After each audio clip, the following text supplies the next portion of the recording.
తెలుగు రాష్ట్రాల్లో సంచలనం సృష్టించిన సత్యవేడు టీడీపీ ఎమ్మెల్యే కోనేటి ఆదిమూలం కేసు క్లోజ్ అయింది. తన కేసు కొట్టివేయాలని ఎమ్మెల్యే ఆదిమూలం హైకోర్టులో పిటిషన్ వేశారు. ఈ క్వాష్ పిటిషన్ విచారణలో బాధితురాలైన వరలక్ష్మి కూడా ఇంప్లీడ్ అయ్యి తాము రాజీకి వచ్చామని కేసు అవసరం లేదని హైకోర్టుకి తెలిపారు. దీంతో హైకోర్టు ఈ కేసుని కొట్టివేస్తూ నిర్ణయం తీసుకుంది. దాంతో హైదరాబాద్ వెళ్లి మరీ ప్రెస్ మీట్ పెట్టి రచ్చ చేసిన మహిళ ఇప్పుడు సడన్ గా రాజీ మంత్రం పఠిస్తూ ఉండటం చర్చనీయాంశంగా మారింది.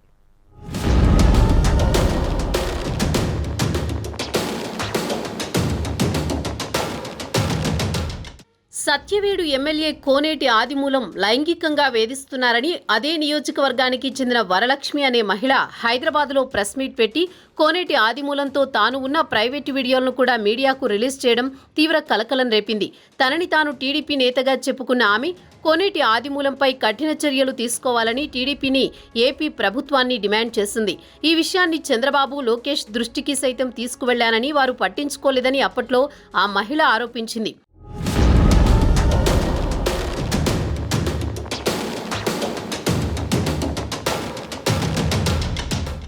మహిళా ఆరోపణలతో కోనేటి ఆదిమూలం లైంగిక వేధింపుల వ్యవహారం రాష్ట్ర వ్యాప్తంగా చర్చనీయాంశమైంది.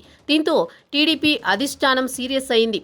కోనేటి ఆదిమూలాన్ని పార్టీ నుంచి సస్పెండ్ కూడా చేసింది. ఇదిలా ఉన్న సమయంలో కోనేటి ఆదిమూలంపై ఆరోపణలు చేసిన మహిళా తీరు కూడా చర్చనీయాంశమైంది.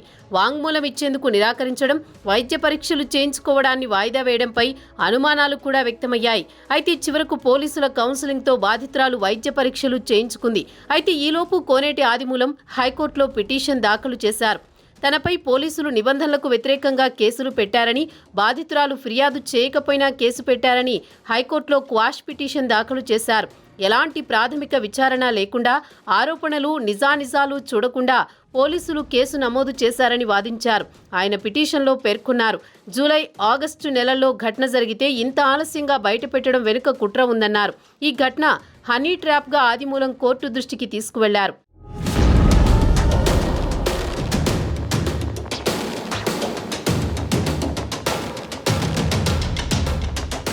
హైకోర్టు విచారణ జరుపుతున్న సమయంలోనే ఆదిమూలంపై నమోదైన అత్యాచారం కేసులో కీలక పరిణామం చోటు చేసుకుంది.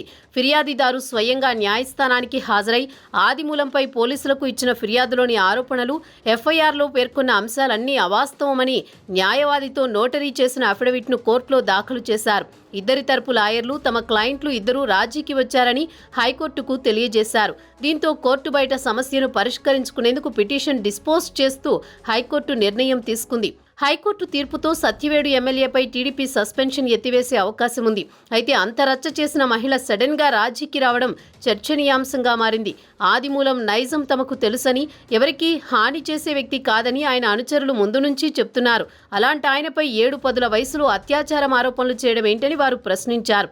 ఆదిమూలం గత ఎన్నికల్లో అదే సత్యవేడు నుంచి వైసీపీ ఎమ్మెల్యేగా గెలిచారు. ఆ పార్టీలో మాజీ మంత్రి పెద్దిరెడ్డి రామచంద్రారెడ్డికి బద్ధ శత్రువుగా మారారు.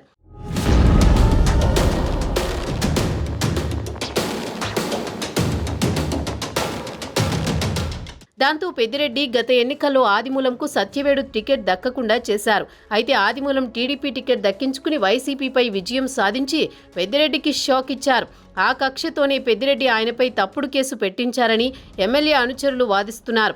ఇప్పుడు వరలక్ష్మికి జరిగిన వైద్య పరీక్షల ఫలితాలు బయటకొస్తే అది తప్పుడు కేసని తేలిపోతుందనే ఆమె రాజీకి వచ్చారని వారంటున్నారు. అయితే పరువు కాపాడుకోవడానికి ఆదిమూలం ఆమెకు ప్యాకేజ్ ఎరచూపి రాజీ పడ్డారన్న మరో వాదన కూడా వినిపిస్తోంది. మొత్తానికి ఆదిమూలం కథ అలా సుఖాంతమైంది.